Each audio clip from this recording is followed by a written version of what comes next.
It would seem that the police and the government by extension do not want to categorise this thing that's happened on the train as a terrorist event. To my mind, though, it does fit the description of a terrorist event. It was premeditated. Somebody went to a location and they murdered as many people as they could get their hands on in an attempt to cause a population potentially to worry about possibly getting on a train in future or whatever it is. Now, whether that was what it is or not, I don't know. But certainly when we are looking at the normal definition of murder, it doesn't really seem to fit that for me. I mean, you can certainly look at, not understand, but look at reasons why, a lover may kill a rival or business partners fall out, the general reasons why people murder one another in court, etc. But this doesn't really fit that bill.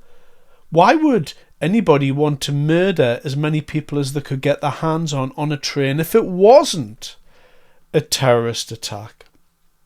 Now, the government has been very, very careful to say, and the police have been very, very careful, I should say, to say that these are British nationals. So it's not a migrant crime, so everyone just calm down a little bit. But of course, the Southport killer was a British national person. He was a Welsh choir boy. And so that doesn't really mean anything about the motivations of the attacker here. I mean, look at the state of murder in this country. It's happening all the time. We've had, the dog walker recently. We've had the man standing in a bank who was just indiscriminately stabbed and died. We've had the lady who worked at the migrant hotel, butchered with a screwdriver of all things. I mean, what a horrific way to go. There's not a nice way, of course, to be murdered. But I mean, by screwdriver. I mean, that's something of nightmares. And what's happening to our country? When did this become the norm?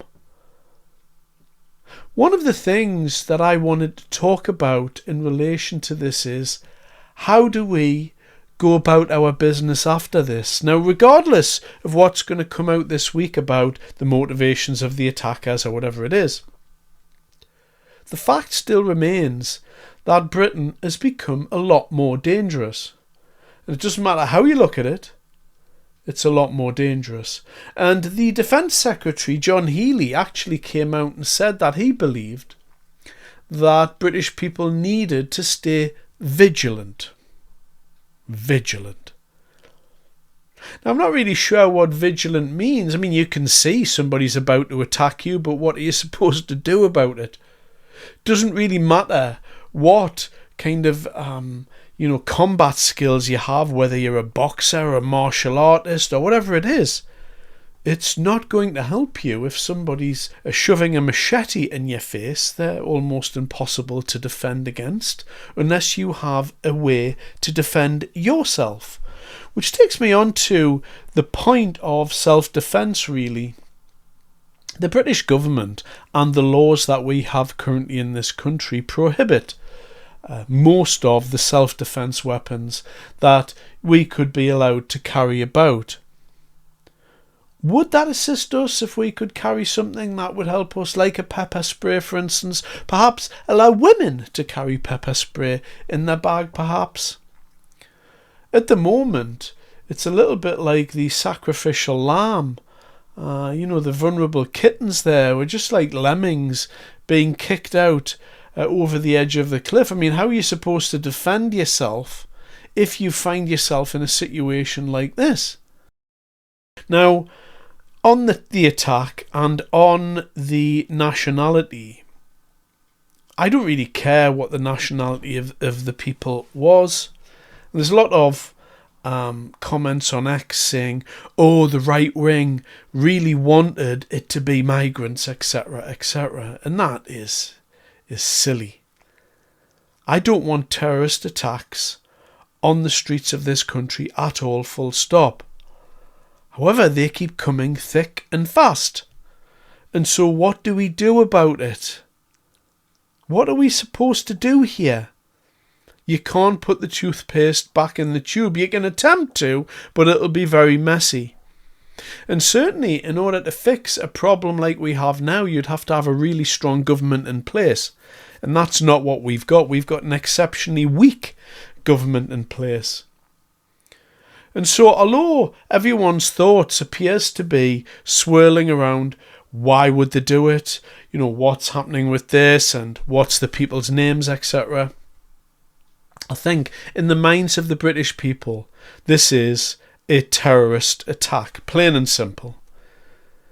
Even if you wanted to murder somebody, you don't go on a train and murder 10 people. This was done for a specific purpose, and the police are not telling us everything here because they're trying to manage public opinion in a way. They've obviously tried a few different ways to do this in the past, but this is how they want to do it now. And perhaps they're right, I don't know. But what's happened to our country? How do we fix this? This problem that we have in this country, how do you solve it? It's gotten so far out of hand now. Very, very worrying. But I see no way out. I genuinely see no way out apart from just to experience these attacks going forward. And then we're going to be told, don't look back in anger. And then we're going to be told, don't be a bigot and a racist. British and European civilization. I would argue that we've had the best run. We've had the best civilization that the world has ever seen, arguably. And what did we do with it? We gave it all away. For nothing. Thanks very much for your time.